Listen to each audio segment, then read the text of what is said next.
Hello, everybody. Welcome to our weekly Q&A update on politics. This week, I thought it makes sense to have a special focus on what's been happening in Palestine, and particularly to encourage people to come out to the protest in Dublin Saturday at 1 o'clock at Parnell Square. And if you're somewhere else in the world, there are undoubtedly protests happening where you are. I have, done a lot of other stuff this week. We have a meeting, a very important meeting tonight in Tallaght for families with kids with disabilities and additional needs. Hopefully that'll be quite a successful meeting, help people get together, fight for what they deserve and what they've been failed by the state. We had raised long COVID in the Dáil this week, raised the issue of data centres. Anyway, a lot going on, of course, and we continue to fight on other issues. But I think it is appropriate to kind of focus on what's been happening in Palestine, because I think anyone with a heart and who is watching the news internationally is just horrified at what's been taking place and what is being prepared for the people of Palestine in the coming week. I mean, so far we know well over 3,000 Palestinians have now been killed by Israeli airstrikes. Over 1,000 Palestinian children. For a week now or more, Israel has imposed a kind of total siege on the people of Gaza. No emergency supplies allowed in, no aid allowed in, no water allowed in, no electricity allowed in, no food allowed in, an attempt to really starve the people of Palestine and the people of Gaza in particular. It's a week now almost since Israel said anyone in the northern half of Gaza, over 1 million people, you have 24 hours to leave your homes. You have to flee to the south, and preparing for what looks like the preparation for a significant ground invasion, which would mean, instead of thousands of lives being lost, I think tens of thousands of lives really is what you would be looking at.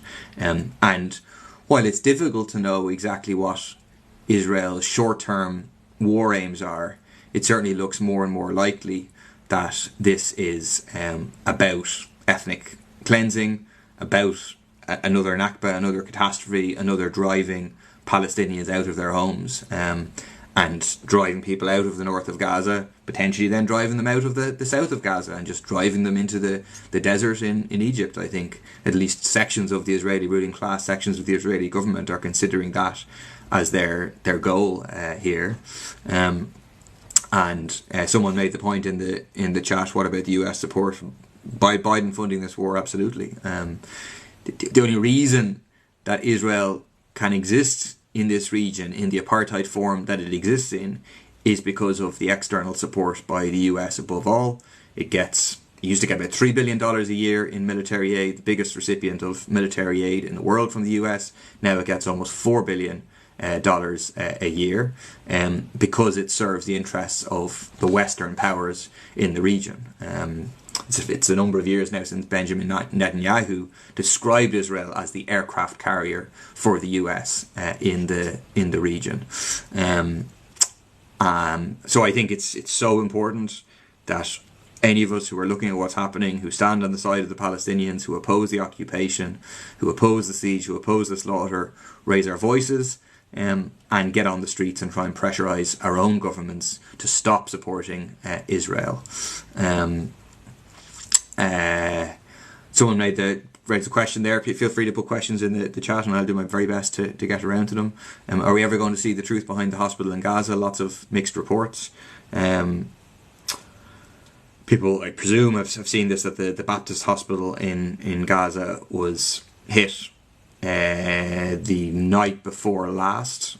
Close to 500 people killed. Really horrific scenes. People may have seen a kind of press conference happening with the doctors doing a press conference about how the hospital has been hit, with all bodies lying around them. Absolutely gruesome. So there's lots of mixed reports. I mean, to me it seems extraordinarily likely that this is Israel that is responsible. Israel has been bombing Gaza repeatedly. Israel has been bombing hospitals repeatedly in Gaza. According to the WHO, they've bombed something like 50 medical facilities in the last 10 days or so in Gaza. They sent a warning to this hospital to say they would attack this hospital, and people had to leave. On RTE radio, their ambassador was saying that they have the right to attack hospitals, even though she was also denying that they attacked this hospital. So it seems extraordinarily likely to me that the force who bombed the hospital is the force that is bombing Gaza day in, day out. Incredible amount, like carpet bombing civilian population, bombing schools, bombing mosques, bombing apartment blocks, and bombing hospitals. Like, the most likely thing by far is that Israel did it.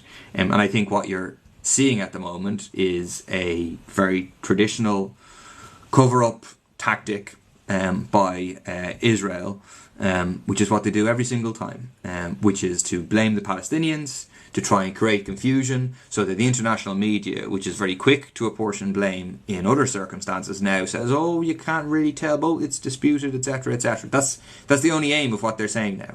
But in a whole bunch of cases, I mean, back in 2006, they bombed a UN compound in Lebanon, killed over 100 people, and they blamed the Palestinians, forced to admit later on that it was them. You had, in 2022, the killing of Palestinian-American photojournalist Shireen Abu Akleh. They blamed the Palestinians. They said it was Palestinian fire. They said they'd done an investigation. They were forced to admit afterwards it was Israelis. Again in 2022, very similar situation. They blamed a bomb hit a refugee camp in Palestine, killing 5 children, and they said, oh, it was a misfire of an Islamic Jihad rocket, which is exactly what they're claiming now. Again, a week later, they were forced to admit that it was Israel. So I think it's incredibly likely that this was Israel, and I think people are right to be outraged about it. People are right to be on the streets about it, and we shouldn't accept the kind of lies and distractions from Israel about it. Exactly, as people are saying.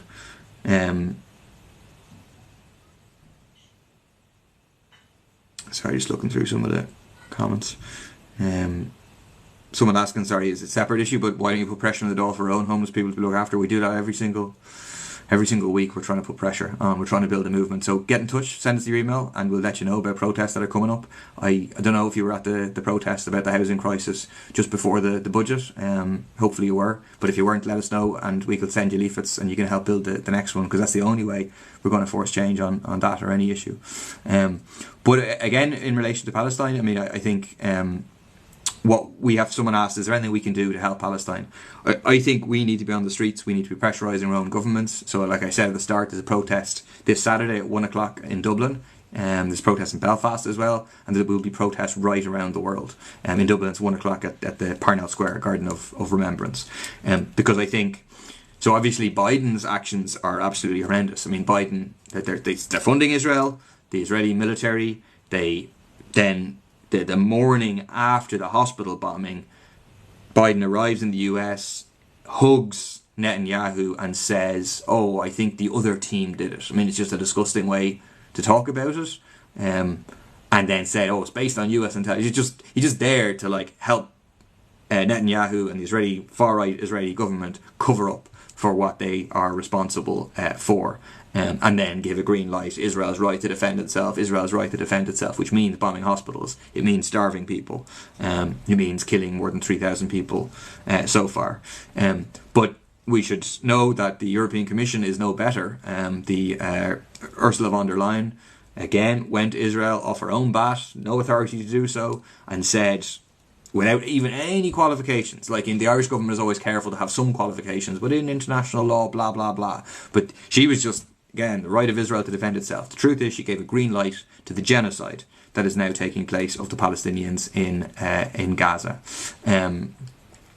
And so we should say Ursula von der Leyen has to resign. There's currently an occupation happening of the EU Commission offices in Dublin, in Ireland, on Mount Street. So if you're in Dublin, go down to support them, to support those people who are highlighting the role of Ursula von der Leyen and demand that Ursula von der Leyen resigns. But again, someone made the good point that we should call for the ambassador to leave. Absolutely. And that's one of the things that we should be raising at the protest on Saturday, is that the Israeli ambassador should be expelled. I've heard her so many times on the radio now making excuses, telling lies.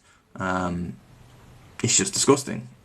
When she is standing over, as part of the diplomatic apparatus of Israel, an apartheid system, a conscious attempt at ethnic cleansing, and a consciously created, Israel-created humanitarian catastrophe in Gaza right now.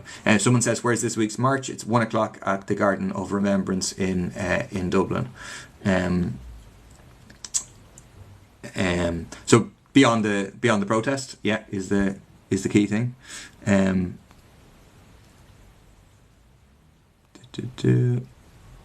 Someone says, why don't you mind your own business? See, I think ordinary people in Ireland, most people, stand in solidarity with Palestinians. I think we need to support each other's struggles for liberation, against colonialism, against imperialism.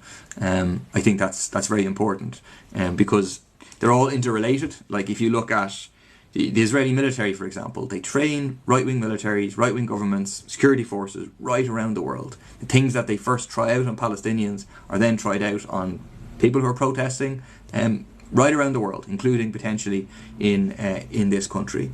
So I think we have a duty to stand up and to speak out about what's happening, to expose the role of the European Union in it. I mean, I was a member of the European Parliament. While I was a member, I participated in the Freedom Flotilla to Gaza to try and break the siege of Gaza. We were surrounded by a whole bunch of Israeli warships. We were arrested. We spent 8 days in a prison in Israel. And then later on, I was able to visit Gaza by crossing through the Rafah crossing, coming through Egypt, and see for myself the conditions that people were facing: extreme poverty, scars of war everywhere, people living in this incredibly densely packed place. Even then, we visited a hospital and they didn't have enough surgical gloves, just basic stuff, because the siege, it's now a total siege. But then, I mean, the siege has been going on in some way or other for 17 years, and I think it's part of understanding what the nature of the European Union is to understand their relationship to the Israeli state, where they, for example, Israeli armaments companies are able to get European public money through research funding.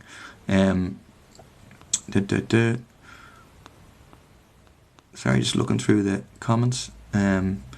Exactly, disgusted with Joe Biden giving the Israel leader a hug. Absolutely disgusting. Good question by Kieran McShane. Do you think our position as a neutral state plays importance in our country's support for Palestine? Yeah, because I think sometimes people misunderstand neutrality as in it's like not having a position on anything that's happening in the world. That's not what we mean by neutrality. What we mean by neutrality is not joining in any of the imperialist military blocs. So not joining in with the US-led NATO, not joining in with the Russian-led CSTO, not participating in this division of the world between the major powers, and instead being a voice for justice. We're socialists. We think for socialism in the world, and standing up against oppression and imperialism everywhere, no matter who is responsible. And I think, I do think that, if people are listening who are not from Ireland, you might not know, but there's a huge campaign underway to undermine Ireland's neutrality, to get Ireland to align with US imperialism, to get closer and closer to NATO, to participate in EU militarisation and other things like that. And I think that what's happening in terms of the slaughter of Palestinian people right now, and the support of that from the West, from Joe Biden, from von der Leyen, is going to expose to people. If anyone was taken in by the idea that, we need to be a mature country and get rid of and so on, I think they wouldn't be taken in anymore. And they see the importance of us not going along with any of those powers, not participating in their projects, because their projects are supportive of Israeli apartheid.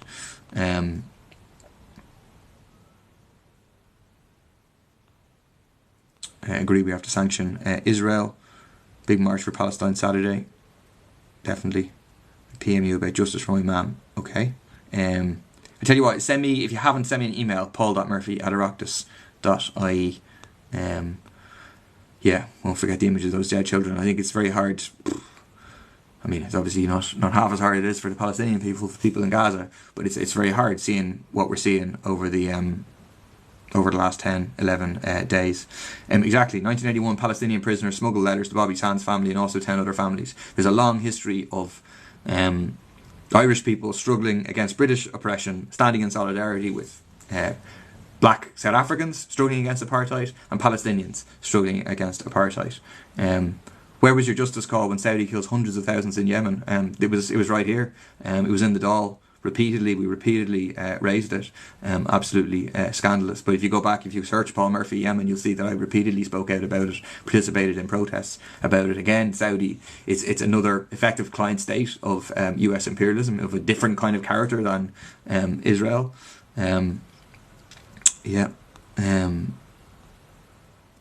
Shelled by bombs every night and have no food or water. That's horrendous. Question, why do you not see Hamas as the enemy of humanity and the enemy of the Palestinians? It's a good question. Look, I don't support Hamas. I mean, Hamas is quite a right-wing Islamist political force. I'm a socialist, so I would disagree with Hamas on a whole bunch of things politically. I don't agree with the targeting of civilians. But there's 2 points I'd make. One, what's happening now is the collective punishment of the people of Gaza, not targeting Hamas. Like the whole media, the whole world talks about this is Israel versus Hamas. But sure, it's not. It's Israel versus the Palestinian people. Israel is attacking the Palestinian people. And secondly, I think that the reason, and I've been to Gaza and I've spoken to people who support Hamas, spoken to people who support other political forces. The reason that people support Hamas is because they're seen as being the force that fights against Israeli occupation. I don't think they fight in the best way. I think the kind of methods of the First Intifada, mass uprising from below, combined with armed resistance will be more effective, but that's ultimately a decision for the Palestinian people to make. But that's why it isn't because people want kind of like a right-wing political party in power or whatever. That isn't what it's about. It's about they're the force that is willing to fight Israel. That's why they gain support. And I think it's very important that we reject any kind of framing that says that, well, the oppressor and the oppressed, they're all just as bad as each other, they're all the same or whatever. And that's what a lot of this stuff is about. We refuse to go along with that. We say the root cause of what is happening in Palestine and in Israel is the occupation. Is like 75 years of dispossession, of bulldozing Palestinians' homes, of destroying, like wiping out entire towns, driving out millions of people, creating millions of refugees in the region, driving them out of their homes, and then a system of apartheid and a siege on the people of Gaza. So it's important to kind of emphasise where the responsibility for this lies. Good question there. Someone asks, do you think it will be a big war involving many countries? I think there's certainly the potential for that, which is a scary thought of this becoming a regional conflict. I think the best way for that to be avoided is for Israel to stop the siege, to stop the bombing, to stop the threatened ground invasion.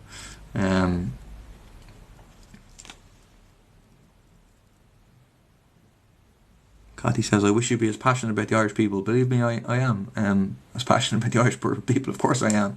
And I spend the vast majority of my political time in my life fighting on the cost of living crisis, on the housing crisis, on helping people. Why is Ukraine supporting Israel? Is a good question, because I think many people can see, well, wait a minute, Russia invaded Ukraine. The kind of Western world says we support Ukraine, we support the right to resist Russian occupation. I think that's correct. Ukrainian people have the right to resist Russian invasion and occupation. But then the double standards, why here? And then how is it the case that Zelensky, who is the leader of Ukraine, is out saying 100% support Israel? He turns up at the NATO conference saying support Israel, bomb the Palestinians basically. And that's because, I mean, it's why, we got criticised at the time when Zelensky spoke to the Dáil, to the Irish Parliament. We stood up in respect for the struggle of the Ukrainian people. we stood up for their right to resist Russian imperialism, but we didn't applaud Zelensky because we don't agree with Zelensky. Zelensky's a right-wing politician who seeks integration into the Western bloc of NATO and so on. And I think fundamentally that's why. And that's in relation to Ukraine. There's two things that are happening. One is the Russian invasion of Ukraine, which is an imperialist power invading, and in that we're on the side of the Ukrainian people. But the second is both sides using it as a proxy war. So Russia using it, but also the NATO side. And I think that's reflected in what's happening now. There's killing of Palestinians in West Bank even though there was no Hamas. Why? Very good point. And that's the point when people say, oh, if only Hamas would accept the existence of Israel. But sure, the PA, the Palestinian Authority, Fatah, they accept the existence of Israel. They're fully for a two-state solution. And that never resulted in peace. So it's just nonsense, like blaming Hamas as the reason that is not true. And there have been, before this started, there was over 200 people killed in the West Bank. So in the area that's controlled by the Palestinian Authority, by Fatah, a different political party than Hamas, since just in the year. And then I think about 75 people have been killed in the West Bank by a mixture of soldiers and right-wing, like far-right armed settlers. So it just shows that like the root cause of this is not Hamas. The root cause of this is the oppression of the Palestinians.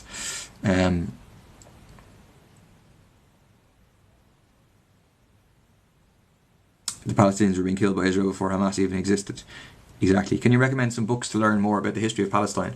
If you go on to Haymarket Books, Google Haymarket Books, they actually have, and all their books on Palestine at the moment are free for anybody to download because of what's happening. So check that out. And yeah.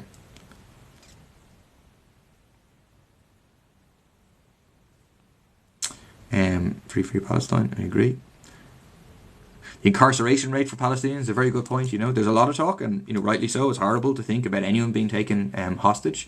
There's 200 or so hostages now being held by Hamas in Gaza. There's over 5,000 Palestinian prisoners.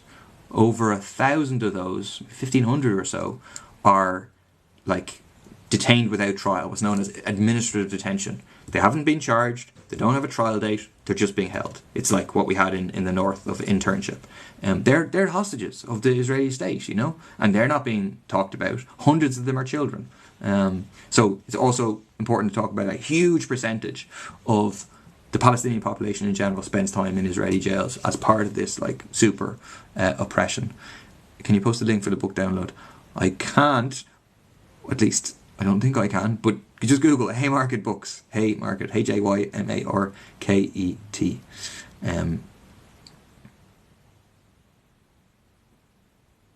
Is what the Palestinians want now the same they didn't accept in 1948? That's a complicated question. Different Palestinians want different things in terms of what they consider to be the best solution. But the essential thing is the right to self-determination, the right for the Palestinians to determine their own future and to have their state. And not a state which is like what's called Bantustans is where it comes from, South Africa, which is when like the white apartheid regime effectively ruled over these areas that were like supposedly like black run areas, but like they had no real power, extremely poor, etc., broken up. That's what Israel wants. When Israel ever talks about a two-state solution, that's what they mean in reality. Yeah. You call us Nazis. Why did Canada Zelensky commemorate a Nazis, Paul? I don't call you a Nazi. I mean, I don't know. I don't know who you are. But you're right that Zelensky did commemorate Zelensky, or Canada and Zelensky. There was a Nazi. That's right. There's a huge. They had to force to apologise after it. And there is unfortunately a right wing history within Ukraine.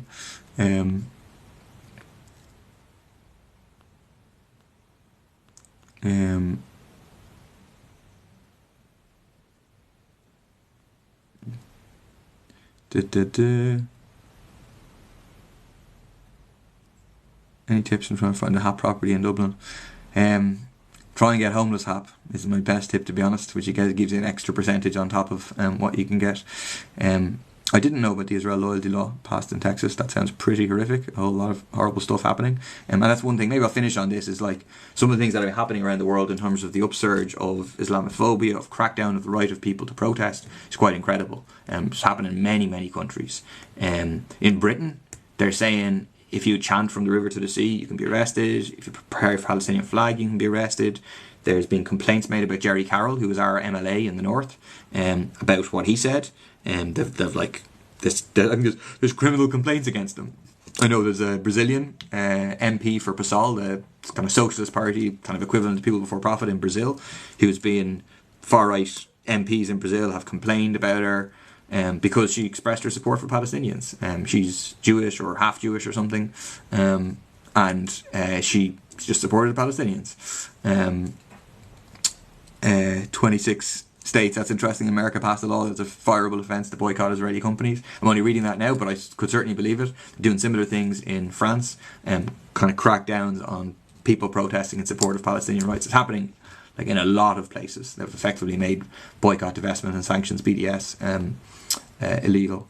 Do you think any different outcome will come this time for Palestinians? I think it depends. It's kind of a structural problem in the struggle between the Palestinians and the Israeli state, which is that the Israeli state has the backing of Western imperialism, huge armaments and so on, and you have the heroism of the Palestinians versus this advanced weaponry being rained down on the people. And the only way to tilt that balance is by the mobilisation of ordinary people in the region, which I think is happening to some degree, but also globally.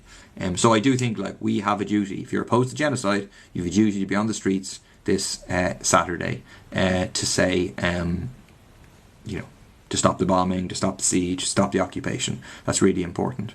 1 o'clock this Saturday at Parnell Square in Dublin.